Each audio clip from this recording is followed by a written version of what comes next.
Hey guys, continuing with last week where we spoke about the 10 mitzvah campaign.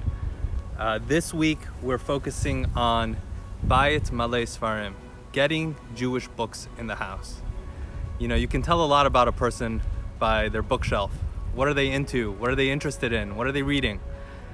And getting more Jewish literature in the house, it could be something as basic as a prayer book or a chumash, or it could be something, on a topic in Judaism. Let's get more Judaism around us, and that will affect, our own behavior too. Now, this week's Torah portion, I have a lot of friends who live in Brooklyn, and the housing market there is extremely, extremely high. And buying a house there is prohibitive. And even if you save for many years, and it can be very disappointing, and it leads to the question is, what do we consider a good life, a successful life?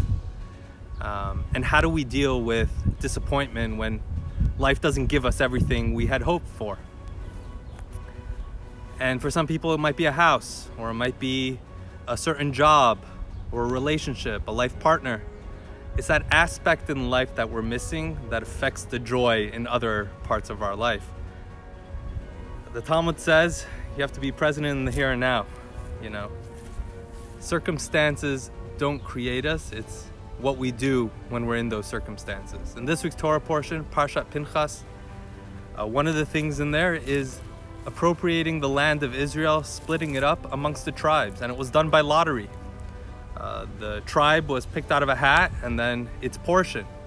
But Rashi says there was a miracle. The lots actually spoke, and they said, this tribe will have this portion. And it seems like an unnecessary miracle. Like, the whole point of the lottery is just to, decide who's going to live where.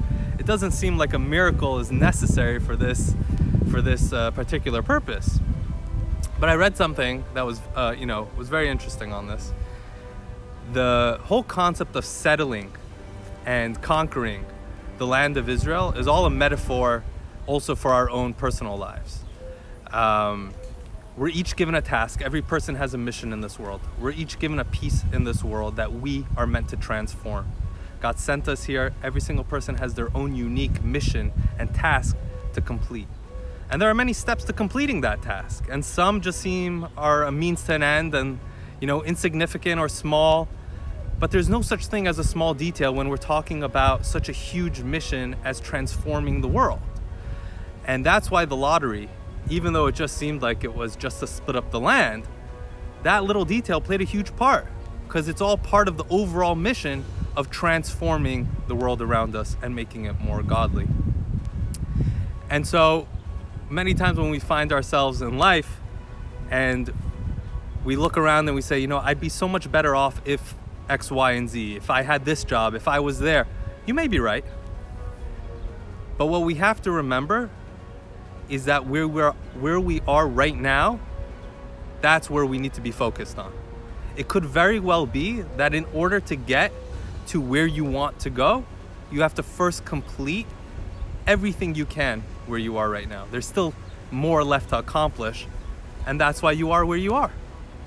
And as a Jewish nation, we've been waiting for the redemption for thousands of years, and we're exhausted, we're tired, we're even a little skeptical and cynical, and we're done already.